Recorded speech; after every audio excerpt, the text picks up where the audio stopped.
Airstrikes eliminates 5 terrorist commanders, 35 foot soldiers in Borno. Concerns as 43 die of food poisoning in 2 weeks. 3 cases of mpox confirmed in Edo State. And on the foreign scene, mining accident kills 7 in China. Hello and welcome to News Update on Trust Television. I am Lilian Ogazi. And now to the news. The Nigerian Air Force says airstrike from the air component of Operation Hadinkai has eliminated 5 terrorist commanders and 30 foot soldiers in arena axis of southern Tumbun's in Borno State. The operation, according to the operation, is part of efforts to further weaken the activities of the permanent remnant of terrorists operating in the northeast while protecting innocent civilians and own troops. A statement signed by the Director of Public Relations and Information of the Nigerian Air Force, Air Vice Marshal Edward Gabgwet, identified the 5 key terrorist commanders believed to have been present at the location during the operation, to include Munzir Arika, Sani Dila, Amir Modu, Dengfulani Farifari, and Bakura Arena Chiki, along with over 35 foot soldiers who were all eliminated. The statement added that before the mission, intelligence had revealed the clandestine migration of terrorists into the area from neighboring locations. Gabwet noted that the Nigerian Air Force remains committed to supporting the efforts of the armed forces and of other security agencies in safeguarding the region and ensuring peace and security prevail. The Nigerian Labour Congress says the police summons issued by the Force Criminal Investigative Department alleging that the NLC president is involved in terrorism financing activities is politically motivated. Spokesman of the NLC who was reacting to the summons vowed that the union will seek all legal means to clear its name from the smear campaigns designed to malign its reputation. The report. While vehemently denying the allegations, the spokesman of the union, Benson Upa, described them as baseless and politically motivated.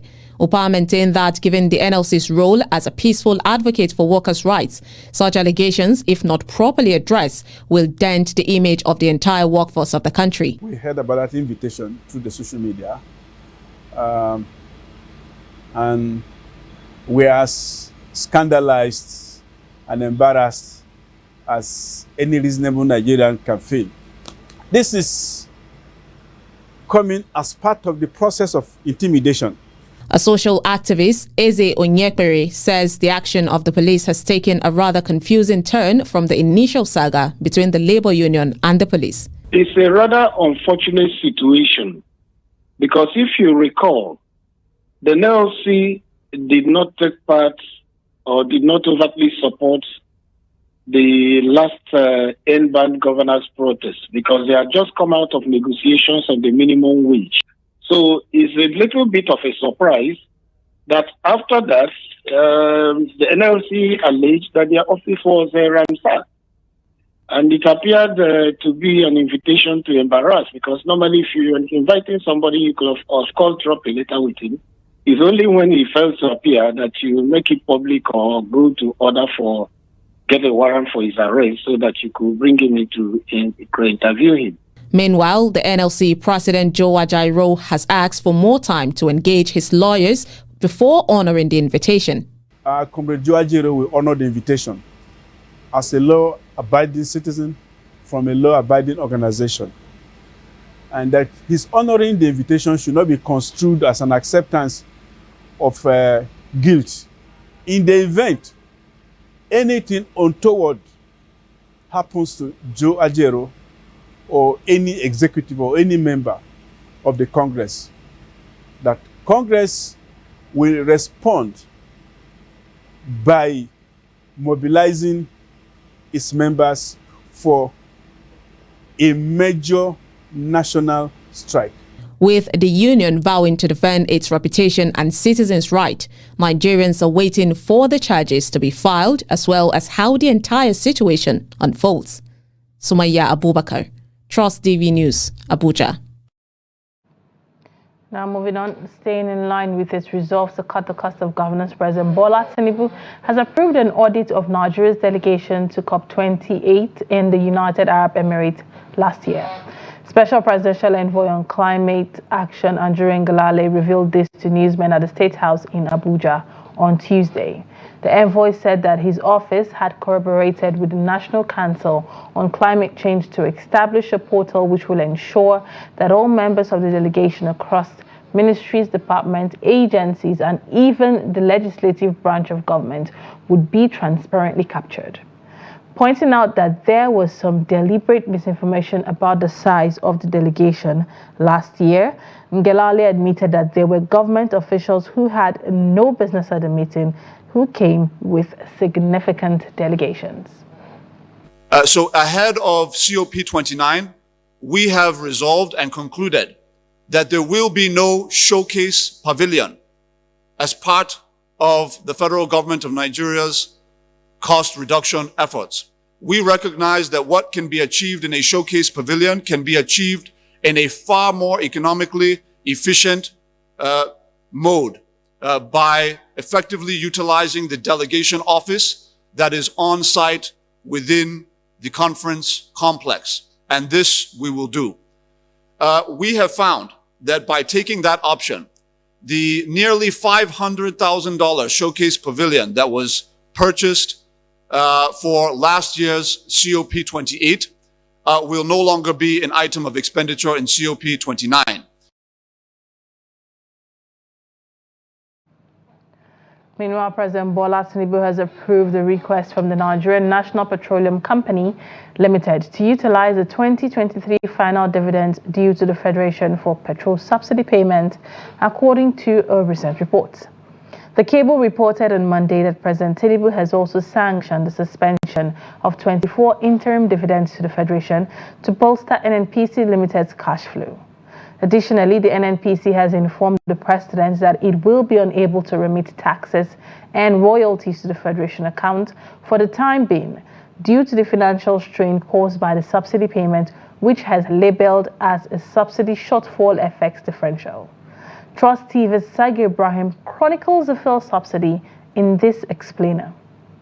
In his inaugural address on May 29, 2023, President Tinubu announced the removal of the petrol subsidy to alleviate a significant financial burden on the government. However, this move has led to what many have described as increased hardship for Nigerians, contributing to rising prices for goods and services. Well, recently, Nigerians have been contending with price fluctuations, which have led to increased pump prices and added to inflationary pressures in the economy.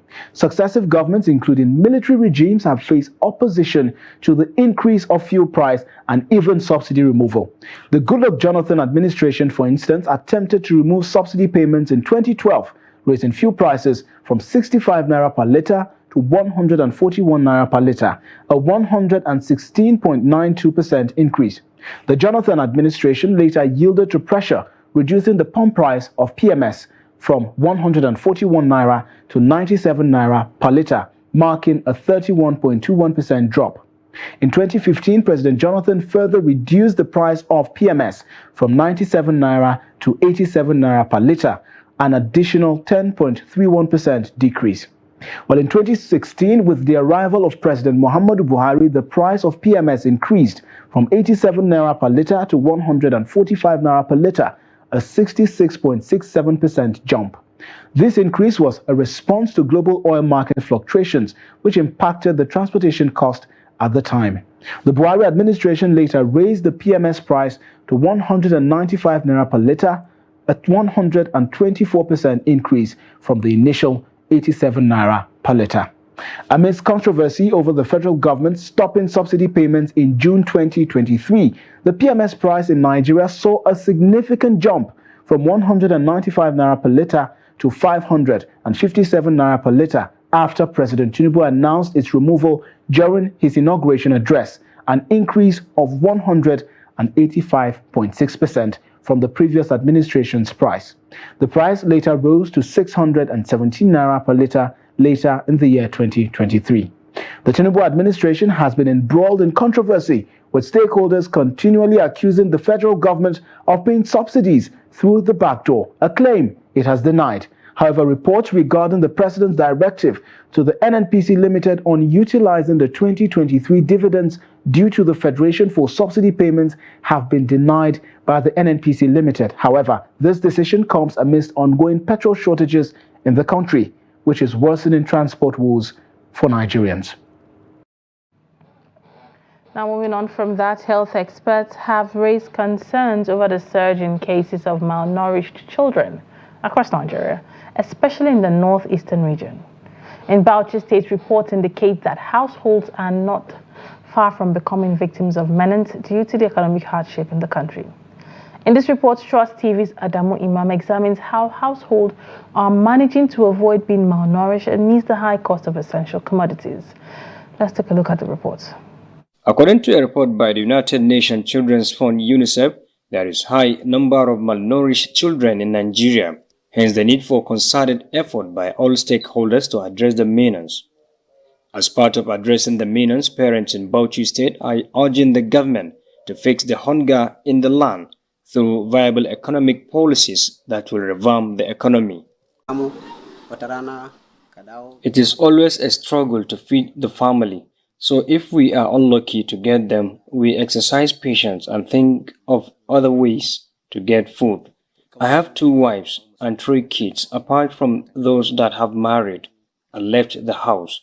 These are some of them. The younger one just recovered from illness. The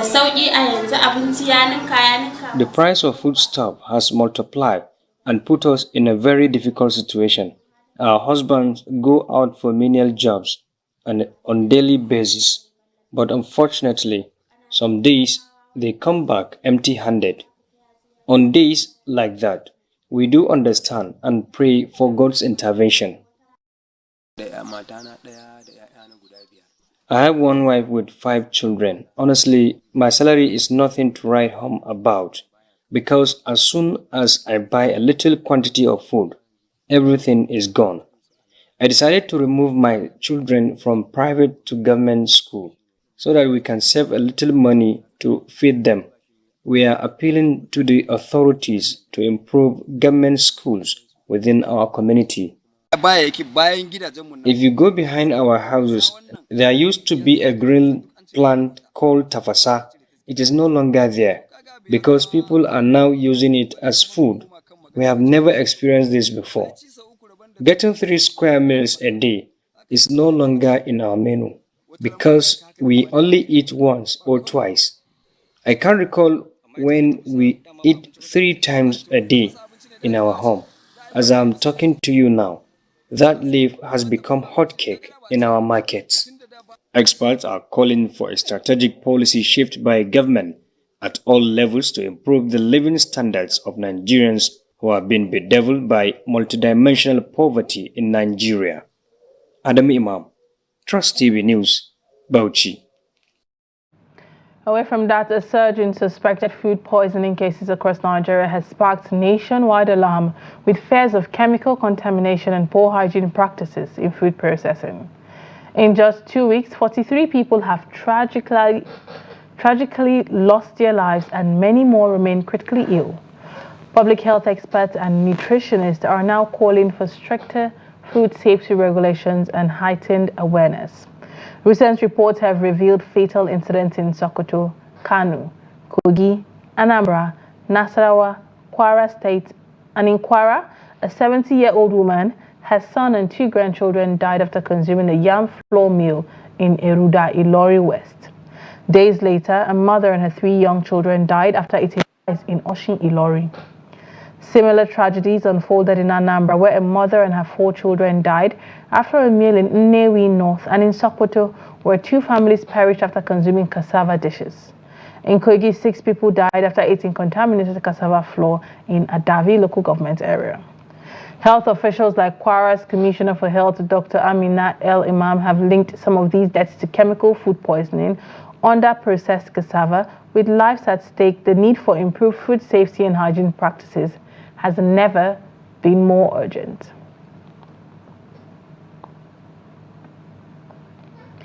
The Edo State government has announced the confirmation of 3 monkeypox cases in the state. The Director of Public Health, OGFO Stevenson, disclosed this in a statement on behalf of the Permanent Secretary of the Ministry of Health. According to the statement, the 3 patients who were suspected to have monkeypox were reported within the past 72 hours.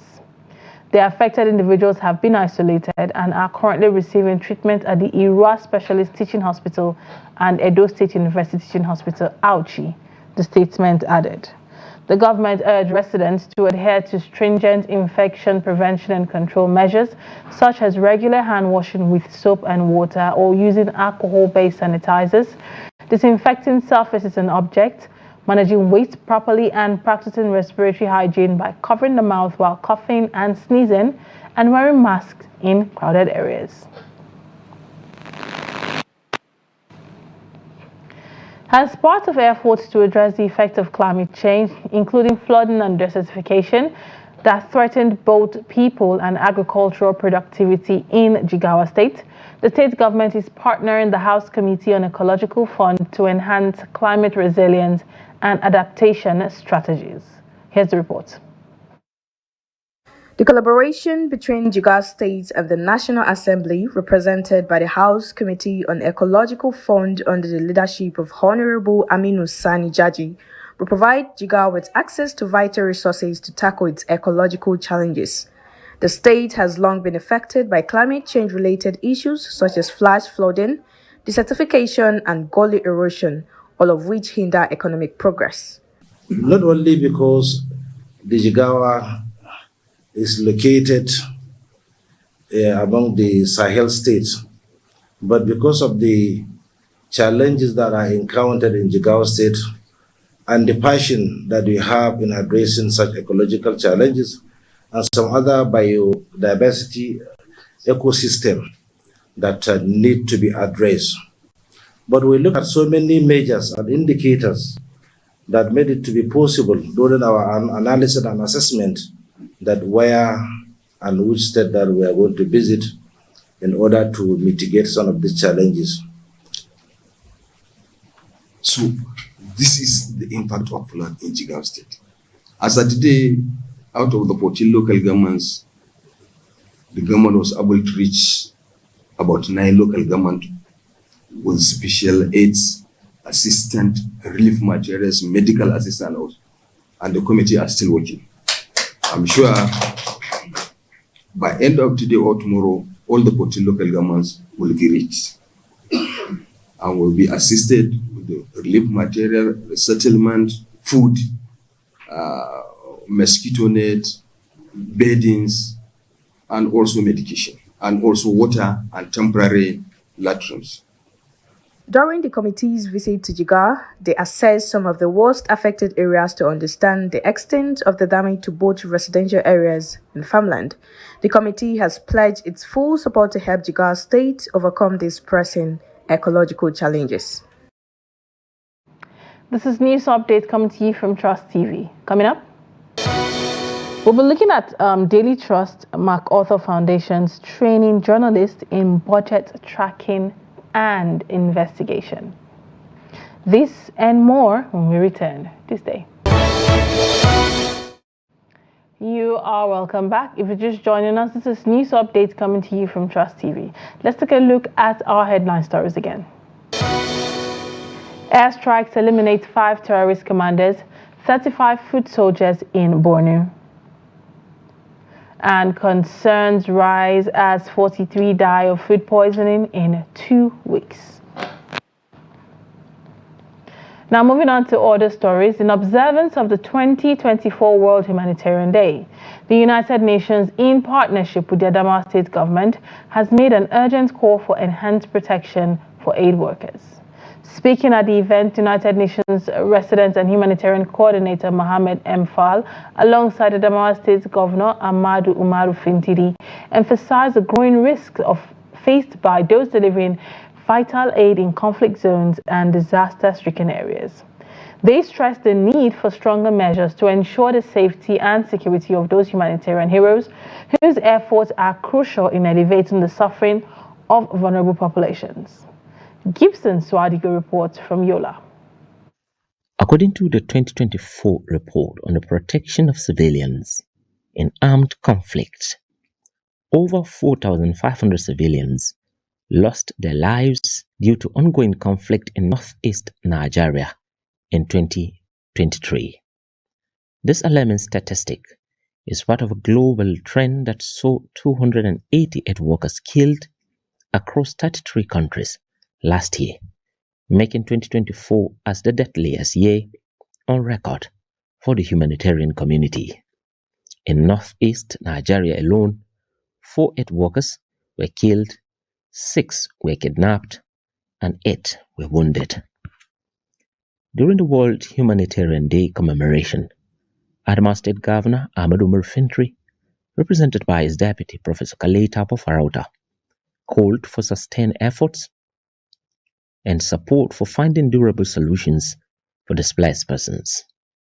He emphasized the importance of ensuring that all humanitarian operations adhere to both national and international laws to better protect those who risk their lives to provide aid. As a state, we've had our own share of conflicts, we've had our own share of violent activities, we've had our own share of displacements, and we've had our own share of our women, men, children killed in violent conflicts. The gaps are still there, but as a state, we are also making a lot of efforts to ensure that the conflict we went through, that we come to a position where humanity prevails. At the event, United Nations Resident and Humanitarian Coordinator Mohammed M. Fall called on the government, civil society, national and international non-governmental organizations, the private sector, and UN agencies to unite in addressing the immediate needs of internally displaced persons. He emphasized the importance of collaborative efforts to find lasting solutions to the challenges faced by these vulnerable populations, urging all stakeholders to work together to alleviate their suffering and restore their dignity. It is also an opportunity to remind the world our collective responsibility and stand in solidarity with and support people who have fallen victims to conflict and disaster. He urged partners, with government taking the lead, to tackle the severe food insecurity and malnutrition plowing Borno, Adamawa, and Yobe states. As the lean season approaches, 4.8 million people are projected to face food insecurity, with 230,000 children at the risk of life-threatening severe acute malnutrition. He stressed the urgency of coordinated action to address these critical issues and prevent further deterioration of the humanitarian crisis in these regions. Malnutrition don't come alone. It comes with an enormous cost on children's physical, cognitive, and intellectual development. And this is something that follows them through all the life cycle.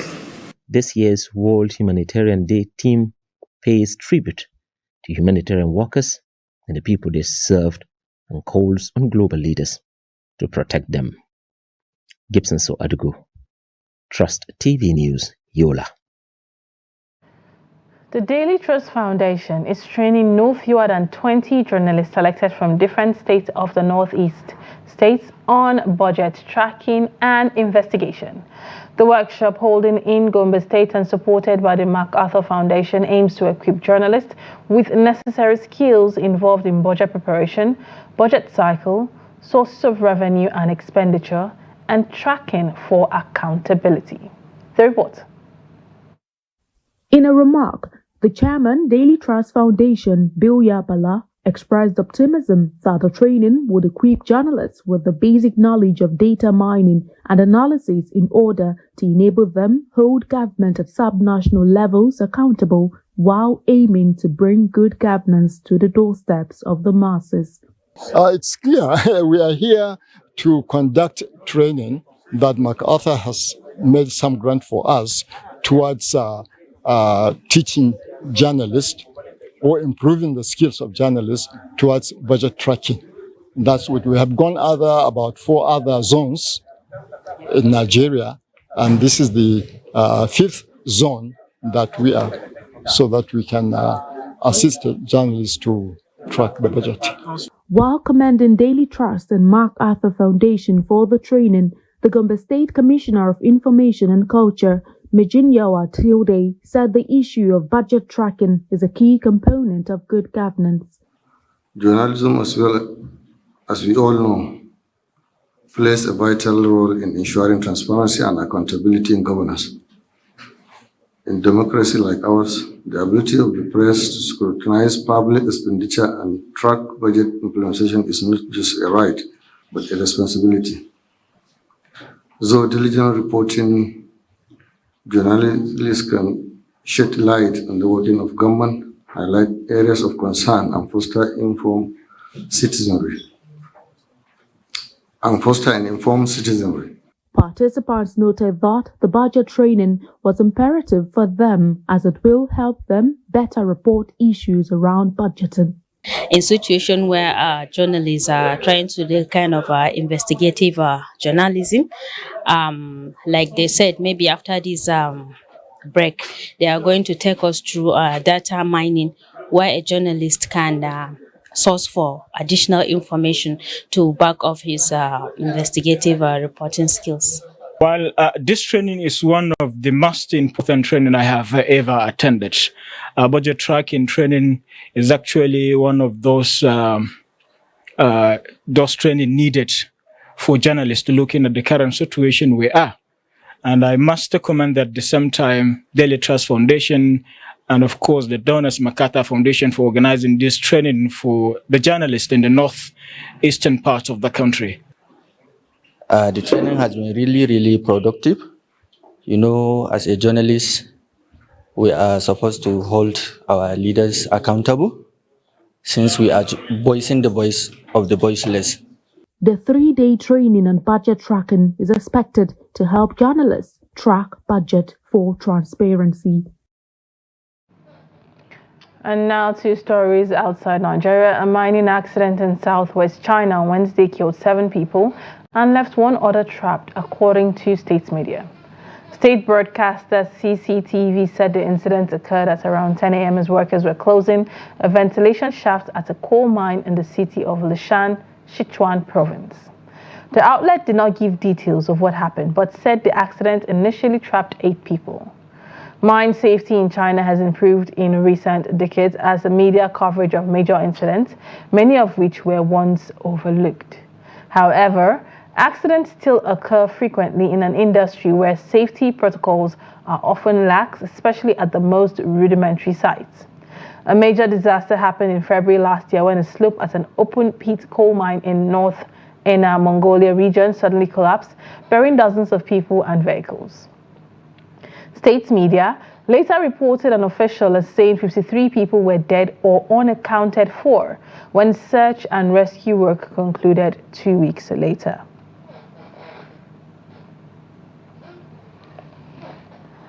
And with that, we've come to the end of News Update here on Trust Television. Do have to follow us across all our social media platforms for more news, more programs, and more documentaries. Thanks for watching. My name is Lilian Ogazi. Bye for now.